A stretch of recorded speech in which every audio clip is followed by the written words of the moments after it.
Der Hof der Familie Hofmann in Birkenreuth ist gut aufgestellt. Ein Biobetrieb mit Photovoltaik, Biogasanlage und Ackerland.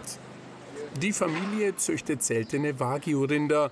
60 Mutterkühe gehören zur Herde, insgesamt 200 Tiere.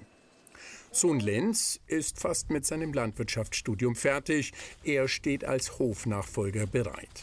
Also alles optimal? Nein, die Hofmanns wollen ihren Betrieb neu aufstellen. Sie machen sich Sorgen. Die Entwicklungen gehen weiter. Die Wagyu-Zucht ist in Zukunft ein Problem in Wolf.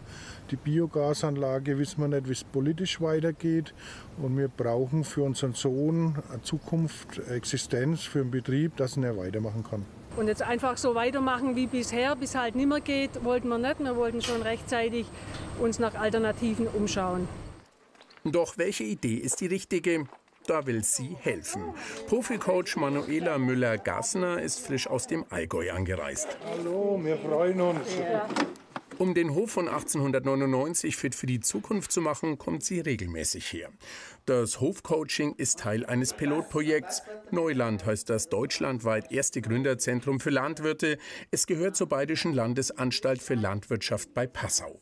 Neben Coachings werden die Bauern mit Online-Infos, Workshops und Expertentreffen unterstützt. Von 70 Höfen wurden bayernweit 10 für das Projekt ausgewählt.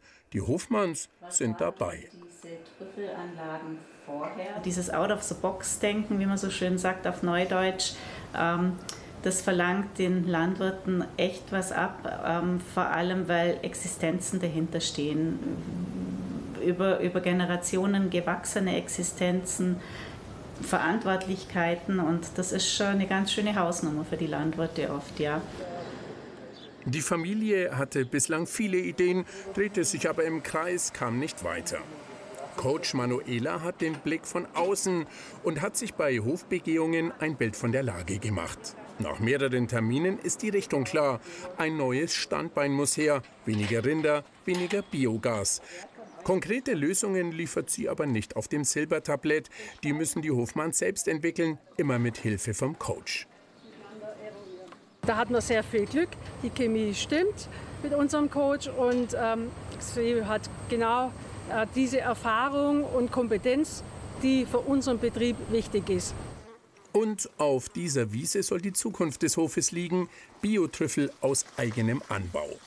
Eine Plantage haben die Hofmanns schon vor Jahren angelegt, aber eher so nebenbei betrieben. Im Wurzelwerk dieser Haselnusssträucher sollen Trüffel heranreifen. Der Boden hier im Landkreis Forchheim ist ideal.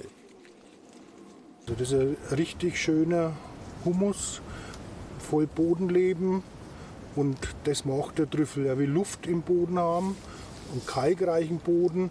Wir haben auch hier den Kalkstein in dem fränkischen Jura, und das liebt der Trüffel. Die Trüffelspürhunde Kara und Bounty nehmen Witterung auf. Ob sie etwas finden, ist völlig ungewiss. Trüffel brauchen 8 bis 10 Jahre, bis man sie überhaupt ernten kann. Ein enormes Risiko für die Bauern.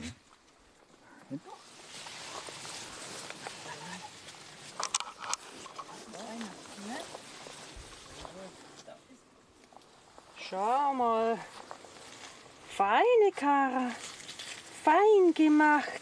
No. Und auch Bounty ist blitzschnell fündig geworden. Die Trüffel sind groß und makellos. Als Belohnung gibt's für die Spürnasen Leberwurst aus der Tube.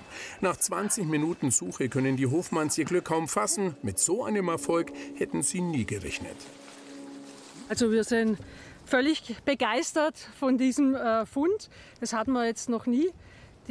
Vor 2 Jahren hat die Anlage angefangen zu tragen. Da haben wir es eben vereinzelt gefunden. Und das ist jetzt wirklich der Wahnsinn, finden wir. Also wir denken, dass das an der Witterung in dem Jahr liegt. Das war sehr feucht, und für den Trüffel ist das natürlich super. So eine neue Geschäftsidee muss sich für die Landwirte auch rechnen, und das tut es. 1 Kilo der Delikatesse bringt bis zu 1.000 € ein. Die Hofmanns haben sich schon die nächsten Schritte überlegt. Direktvermarktung an Gastronomie- und Feinkostläden, ein Online-Shop mit eigener Trüffelproduktion, dazu Führungen und Verköstigungen. Der Coach sieht seine Schützlinge auf einem richtig guten Weg. Also ich freue mich unglaublich mit Familie Hofmann mit, welche Trüffelernte, welche Schätze sie heute aus dem Boden gehoben haben, weil in den Coachings bis jetzt immer noch große Unsicherheit geherrscht hat. Funktioniert das alles mit den Plantagen? Ich freue mich jetzt wirklich von Herzen mit, dass das hier alles geklappt hat, weil diese Pionierarbeit jetzt auch belohnt wird. Bis Ende nächsten Jahres läuft das Coaching noch und für Familie Hofmann stehen noch viele Herausforderungen an. Aber jetzt sind sie sich sicher, ihr Hof in Birkenreuth hat auf jeden Fall eine Zukunft.